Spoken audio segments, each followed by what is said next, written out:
Hello friends, कैसे हैं आप सब। आज हम जिस क्वेश्चन के बारे में डिस्कस करेंगे वो है हमारा दिसंबर 2018 लाइफ साइंस CSIR का क्वेश्चन है, क्वेश्चन नंबर 24। तो ये पार्ट बी का क्वेश्चन है एंड आज हम इसी के बारे में डिस्कस करेंगे। सो फ्रेंड्स, इसमें पूछा क्या गया था, सबसे पहले तो हमें ये ध्यान करना है। इसमें पूछा गया था नोट के बारे में which one of the following activity is not involved in protein folding in the endoplasmic reticulum, या जिसे हम ERB कहते हैं। ओके, तो इसमें जो है हमें नोट बताना था, एक ऐसा कौन सा ऑप्शन है जो है प्रोटीन फोल्डिंग में जिसका फंक्शन नहीं है, जिसका रोल नहीं है, प्रोटीन फोल्डिंग में जिसका कोई रोल नहीं है, बिल्कुल भी नहीं है। सो फ्रेंड्स, इसमें 4 ऑप्शन दिए गए थे। अब 4 ऑप्शन में हमने पहले वाला पढ़ा, तो उसमें क्या है कि पेप्टाइडिल प्रोलिल आइसोमरेज,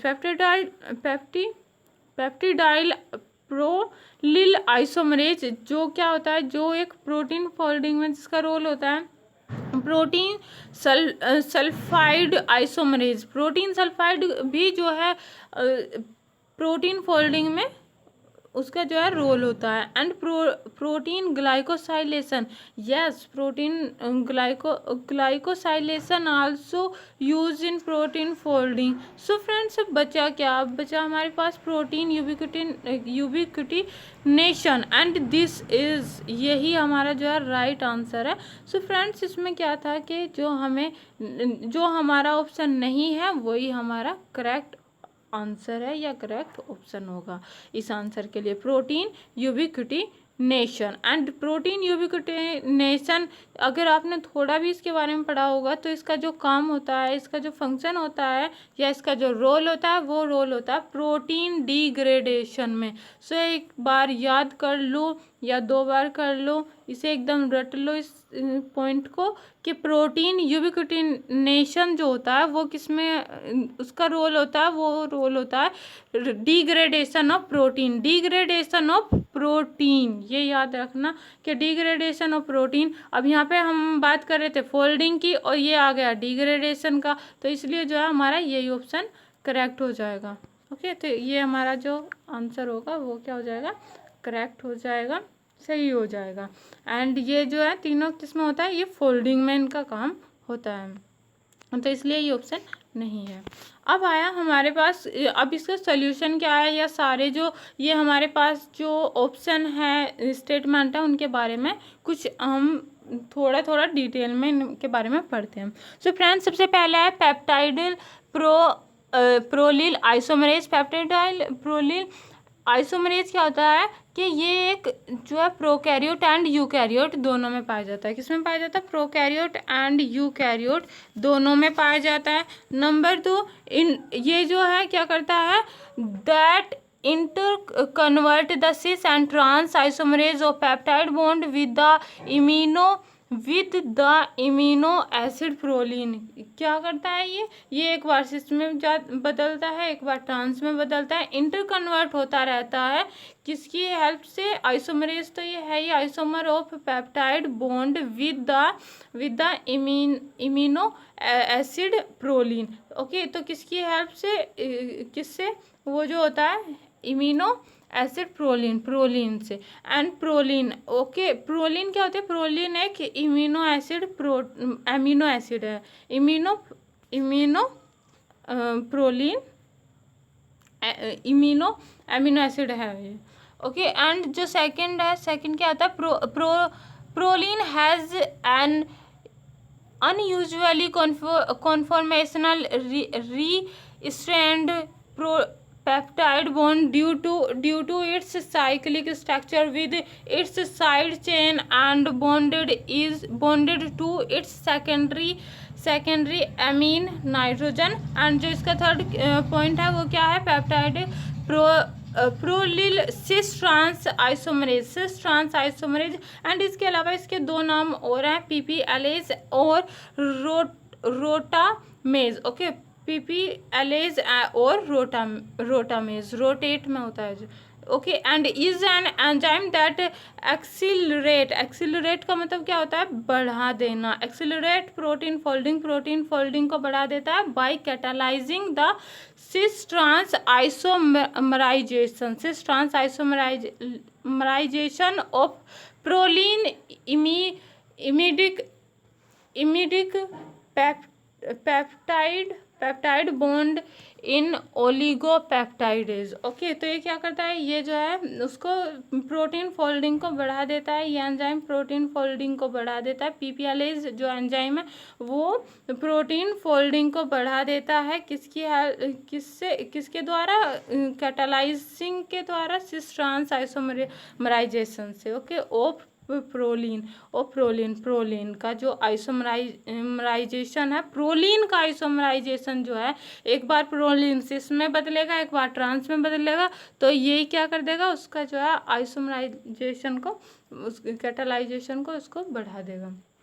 एंड जो इसके बाद आता है फिर सेकंड जो हमारा ऑप्शन था, सेकंड हमारा ऑप्शन क्या था, सेकंड हमारा ऑप्शन था protein disulphide isomerase. Protein disulphide isomerase या पीडीआई, इसका भी फंक्शन किस में होता है, इसका भी फंक्शन होता है प्रोटीन फोल्डिंग में and multifunctional redox chaperone of the endoplasmic reticulum या ईआर। और दूसरा इसका फंक्शन, मतलब इसका जो फंक्शन है वो क्या है,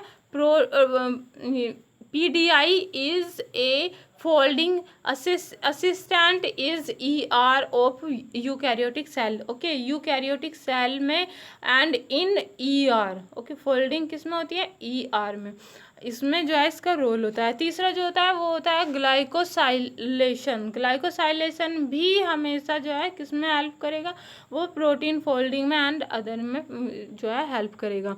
ओके, तो इसका जो है इम्पोर्टेंट रोल या इसका जो फंक्शन है वो क्या है कि important and highly regulate mechanism of secondary protein processing within cell. किस में होता है, विद इन सेल में। जो इसकी सेकेंडरी प्रोटीन प्रोसेसिंग होती है वो कहाँ पे होती है, within cell. It's play a critical role in determining protein structure. एक तो डिटरमिनिंग प्रोटीन स्ट्रक्चर में, नंबर एक तो प्रोटीन स्ट्रक्चर में इसका रोल हो गया, नंबर दो इसका फंक्शन में, एंड नंबर तीन जो है प्रोटीन की स्टेबिलिटी में जो है इसका इम्पोर्टेंट रोल होता है। एंड पॉइंट थर्ड जो है वो क्या है, structurally glycosylation is known to affect the three dimensional configuration of proteins. And जो फोर हमारा ऑप्शन था, जो हमारा राइट ऑप्शन था, क्योंकि ये जो है डिग्रेडेशन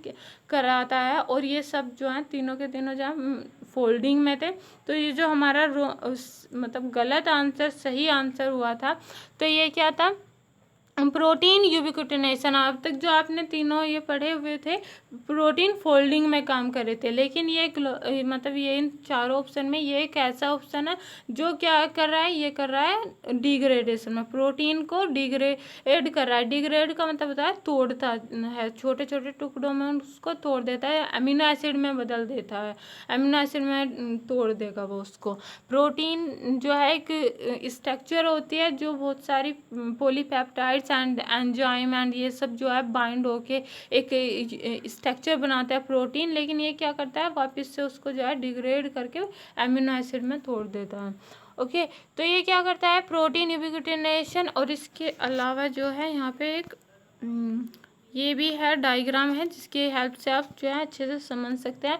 तो ये क्या करता है, यूबिक्विटिनेशन या फिर जो है हम इसको जो है क्या बोलते हैं, यूबिक्विटिनाइलेशन भी हम इसको कहते हैं, is an enzymatic post translational modification in which a ubiquitin protein is attached to a substrate protein. ये क्या करता है कि जो यूबिक्विटिन प्रोटीन होती है, जैसा कि मैंने बताया कि यूबिक्विटिन प्रोटीन किससे जाके अटैच हो जाती है, सबस्ट्रेट जो प्रोटीन होती है उससे जाके अटैच हो जाती है। अब जैसे कि यहाँ पे जो है दिखाया गया है, ये हमारी एक सबस्ट्रेट प्रोटीन हो गई, उसके साथ में जो है ये हमारा यूबिक्विटिन जो है चैन जिसको बोल रहे हैं, या यूबिक्विटिन जो है जाके उससे बाइंड हो गई, और उससे बाइंड होने के बाद में क्या हो जाएगा कि ये फंक्शन प्रॉपरली फंक्शन करेगी। कैसे करेगी? प्रोटियासोम की हेल्प से करेगी। यहाँ पे एटीपी की भी ज़रूरत पड़ेगी और जो है हमारे पास सबस्ट्रेट प्रोटीन जो थी उससे जाके ये यूबिक्विटिन बाइंड हुई। बाइंड होने के बाद में एक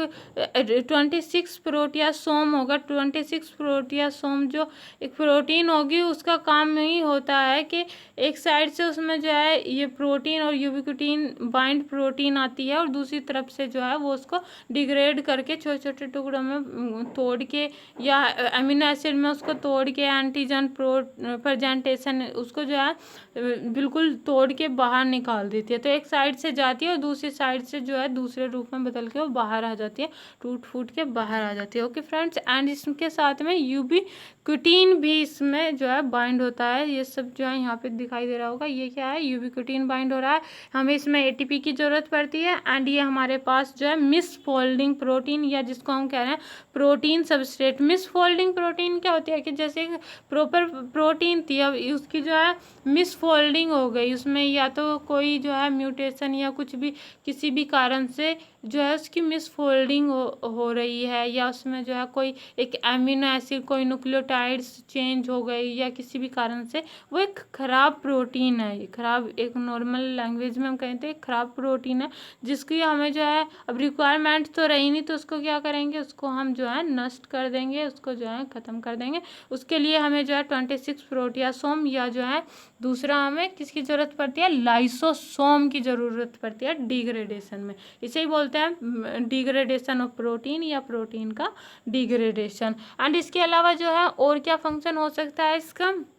होता है coordination the cellular localisation of protein and activating and inactivating proteins and modulation protein interaction. इसका जो रोल होता है किसमें और होता है? Modulation protein interaction. तो ये सारा का सारा जो है सारा इस क्वेश्चन में रिक्वायरमेंट थी, हमें इन सब के बारे में पता होना चाहिए तभी हमें जो है अच्छे से समझ में आता है। दूसरा एक जो है ग्लाइकोसाइलेशन, जैसा कि हमने अभी पढ़ा था, जो थर्ड हमारा ऑप्शन था ग्लाइकोसाइलेशन। उसमें क्या होता है? उसमें जो है जो प्रोटीन होती है उसके उसमें जो है एक्स्ट्रा ऐड हो जाती है, ग्लूकोज एक्स्ट्रा ऐड हो जाती है। उसी को हम क्या करते हैं?